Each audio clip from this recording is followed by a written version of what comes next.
আমাদের সেই পবিত্র বাইতুল মুকদ্দাস জেরুজালেম দীর্ঘ সময় ধরে অবৈধ দখলদার ইসরায়েল দখল করে রেখেছে এবং মুসলমানদের উপর অকাতরে হত্যাযজ্ঞ চালিয়ে যাচ্ছে।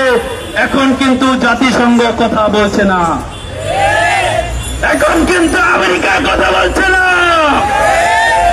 সংগ্রামী ছাত্র জনতা, প্রিয় ঢাকাবাসী, প্রিয় দেশবাসী, আপনারা জানেন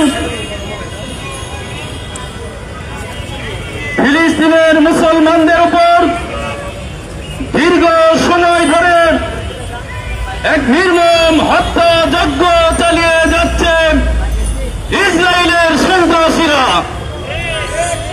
ইসলামী ছাত্র শিবির দীর্ঘ সময় ধরে অবলোকন করছেন গাজায় শিশু, নারী, বৃদ্ধ আজকেও নিরাপদ নয়।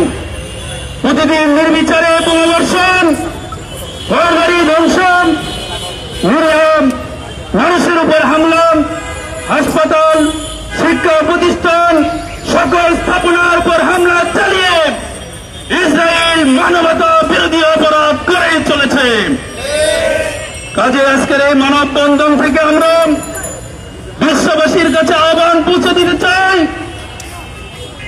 প্রশাসনের মধ্যে গাজায় গণহত্যা বন্ধ করতে হবে, গাজায় যুদ্ধ বিরোধী ঘোষণা করতে হবে, ফিলিস্তিনের মানুষের মৌলিক অধিকার তাদেরকে ফিরিয়ে দিতে হবে। আমরা আন্তর্জাতিক সম্প্রদায়ের প্রতি আহ্বান জানাতে চাই, এই হত্যাযজ্ঞের বিরুদ্ধে মানবিক দৃষ্টিকোণ থেকে রুখে দাঁড়াও। জাতিসংঘের প্রতি উদাত্ত আহ্বান জানাই, নেতানিয়াহুর হাতকে সংযত করো, নইলে ইসলামী ছাত্র শিবির সারা বিশ্বের মুসলিম ইসরায়েলের বিরুদ্ধে দুর্বার জিহাদ গড়ে তুলতে বাধ্য হবে। আমরা দীপ্ত কণ্ঠে বলে দিতে চাই, stop genocide, save Gaza and humanity. সম্মানিত উপস্থিতি, আজকে শুধু ফিলিস্তিন নয়, পৃথিবীর প্রায় অনেক জায়গাতে মুসলমানদের নির্যাতিত করা হচ্ছে। নির্যাতন, নিষ্পেষণে নির্যাতনের স্টিম রুলার চালানো হচ্ছে। কিন্তু আমরা দেখেছি অমুসলিম, খ্রিস্টান, ইহুদিদের কোন একজন মানুষের উপর আক্রমণ হলে পুরো বিশ্ব তাদের জন্য ক্ষেপে ওঠে, প্রতিবাদের কণ্ঠস্বর জেগে তোলে। কিন্তু মুসলমানদের প্রিয় ভূমি, আমাদের সেই পবিত্র বাইতুল মুকদ্দাস জেরুজালেম দীর্ঘ সময় ধরে অবৈধ দখলদার ইসরায়েল দখল করে রেখেছে এবং মুসলমানদের উপর অকাতরে হত্যাযজ্ঞ চালিয়ে যাচ্ছে।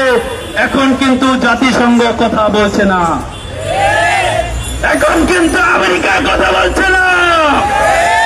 সুতরাং তারা যা করছে তা কিন্তু মুসলিম বিশ্ব বিবেকটা খুব ভালো করে পর্যবেক্ষণ করছে।